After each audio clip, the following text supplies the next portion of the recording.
Hardy-Weinberg principal. Hello students, आज की video में हम पढ़ने वाले हैं आपकी डिमांड का एक टॉपिक जिसका नाम है हार्डी-विनबर्ग प्रिंसिपल या हार्डी-विनबर्ग इक्विलिब्रियम।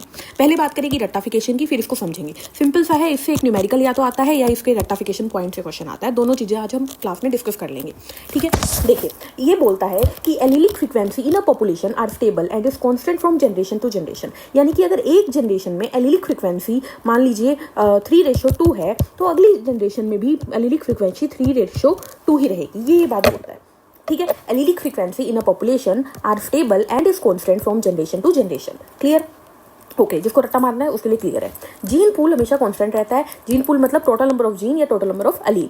बिल्कुल ठीक है, रट्टे मारने वाले के लिए हो गया। Sum of total allelic frequency is always 1। रट्टे मारने के लिए हो गया। दो इक्वेशन याद करनी है, p + q 1 होता है, p² + 2q + q² = 1 होता है, ठीक है। अब इसका मतलब समझिए, p क्या है, q क्या है। p होता है, मान लीजिए हमने बोला कि टोल और ड्वार्फ की बात कर रहे हैं हम, ठीक है। हम बात कर रहे हैं टोल और ड्वार्फ की। टोल के लिए क्या होता है, कैपिटल T, ड्वार्फ के लिए होता है स्मॉल t। अब इन दोनों के पेयर को हम ऐसे भी लिख देते हैं, ऐसे भी लिख देते हैं और ऐसे भी लिख देते हैं। ये क्या है, डोमिनेंट एलील। तो डोमिनेंट एलील की फ्रीक्वेंसी p होती है। ये क्या है, रिसेसिव एलील। रिसेसिव एलील की फ्रीक्वेंसी q होती है। ये क्या है, होमोजाइगस डोमिनेंट, तो इसकी फ्रीक्वेंसी p² होगी। होमोजाइगस रिसेसिव, इसकी फ्रीक्वेंसी q² होगी। और ये क्या है, हेटेरोजाइगस है, तो इसकी होगी 2pq, ठीक है। चलिए अब इन तीनों पॉइंट्स को समझते हैं। देखिए, मैंने बोला कि एक एरिया है, इसमें 100 बंदे रहते हैं, जिसमें से 60 क्या है, टोल है, और 40 क्या है, ड्वार्फ है। ये बात मैंने आपको बोल दी, ठीक है। तो अब अगली जो जनरेशन होएगी, अगर मैंने आपसे पूछा कि इसमें 200 बंदे रहते हैं तो टोल कितने होंगे, ड्वार्फ कितने होंगे। अब अगर हार्डी-विनबर्ग की बात सच है, तो अगर जो इसमें रेशो आएगी वही इसमें रेशो आएगी, तो निकाल के देख लेते हैं। 60/40 3:2 आ रही है इसकी, तो इसकी भी 3:2 ही आनी चाहिए। यानी कि 3x + 2x हमारे पास 200 होना चाहिए, है ना। तो निकाल के देख लो, 5x = 200, x = 40, तो ये 120 टोल होने चाहिए और 80 ड्वार्फ होने चाहिए। ये हो गई बात प्रूफ, ठीक है। इस तरीके से प्रूफ हो गई, एक्सपेरिमेंटली देख ली गई। अब बात करते हैं एलिलिक फ्रीक्वेंसी की, जहाँ से क्वेश्चन आता है। देखो, एलिलिक फ्रीक्वेंसी क्या चीज़ है। एलिलिक फ्रीक्वेंसी निकालने के लिए कुछ भी नहीं करना, हमें number of individual of one allele लिख देने हैं बाय टोटल इंडिविजुअल लिख देने हैं।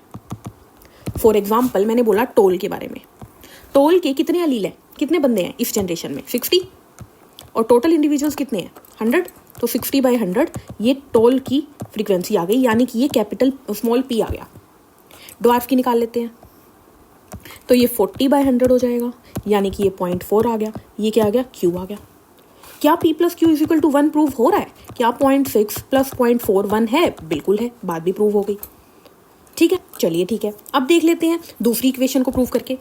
अब अगर मैंने बोला टोल, तो कैपिटल T क्या होगा, p² होगा, तो 0.6 का स्क्वायर हो जाएगा, p²। अगर मैं बोलूँगी होमोजाइगस रिसेसिव, तो वो 0.4 का स्क्वायर हो जाएगा। और 2pq यानी 2 × 0.6 × 0.4 निकाल के देख लो, 0.36 + 0.48 + 0.16। क्या ये 1 होता है?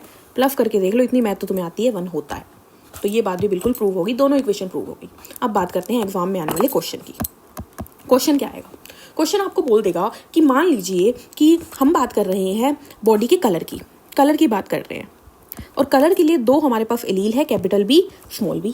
और आपको बोल दिया कि कैपिटल B वाले, यानी हेयर कलर है, मान लीजिए ये ब्लैक कलर है और ये ब्राउन कलर है। फॉर एग्जाम्पल, एक एग्जाम्पल लेके चल रहे हैं। आपको बोल दिया कि ब्लैक कलर वाले लोग जो हैं वो 70 हैं।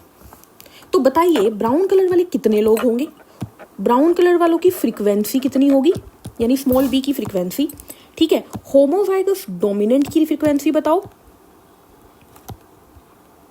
होमोजाइगस रिसेसिव की फ्रीक्वेंसी बताओ, एंड हेटेरोजाइगस की बताओ। सारी चीजें आपको निकालनी है, पहले आप सोल्व करके देखेंगे, फिर वीडियो को समझेंगे। सिंपल सा है, अभी तक आपको आ चुका होगा। ब्लैक के अगर 70 लोग हैं और टोटल बंदे भी बता दिए 100 हैं, टोटल 100 बता दिए, तो सीधी सी बात है, अगर कैपिटल B वाले 70 हैं तो स्मॉल b वाले कितने हो जाएंगे, 100 - 70 30। फ्रीक्वेंसी निकाल दो, तो इसकी फ्रीक्वेंसी आ जाएगी 70/100 यानी कि 0.7, और इसकी आ जाएगी 30/100 यानी कि 0.3। पहले क्वेश्चन का आंसर हमने दे दिया, ये है 0.3। अब होमोजाइगस डोमिनेंट देख लेते हैं। तो होमोजाइगस डोमिनेंट क्या होगा, पी का स्क्वायर जो कि होगा बी का स्क्वायर यानी कि 0.7 का स्क्वायर, ये आ गया 0.49, आंसर निकाल दिया। होमोजाइगस रिसेसिव देख लेते हैं, क्यू स्क्वायर यानी 0.3 का स्क्वायर, ये आ गया 0.09।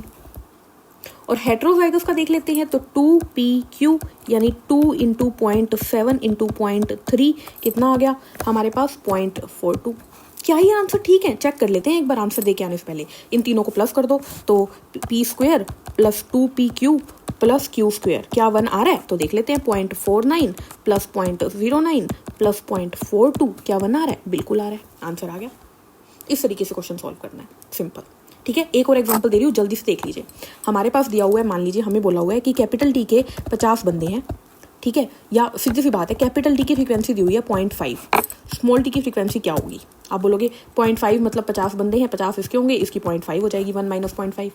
अब कैपिटल टी क्या होगा, इसकी फ्रीक्वेंसी बताओ, तो आप बोलोगे 0.5 का स्क्वायर। स्मॉल टी क्या होगा, 0.5 का स्क्वायर। और हेट्रोजाइगस का क्या होगा, 2 इंटू 0.5 इंटू 0.5, हो गया आंसर।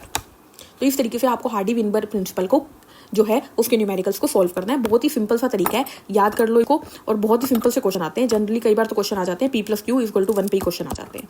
तो चलिए आज की वीडियो में इतना ही, मिलते हैं नेक्स्ट वीडियो में नए टॉपिक के साथ। तब तक के लिए हंसते रहिए, मुस्कुराते रहिए, खुद का ध्यान रखिए, take care, thank you, bye bye.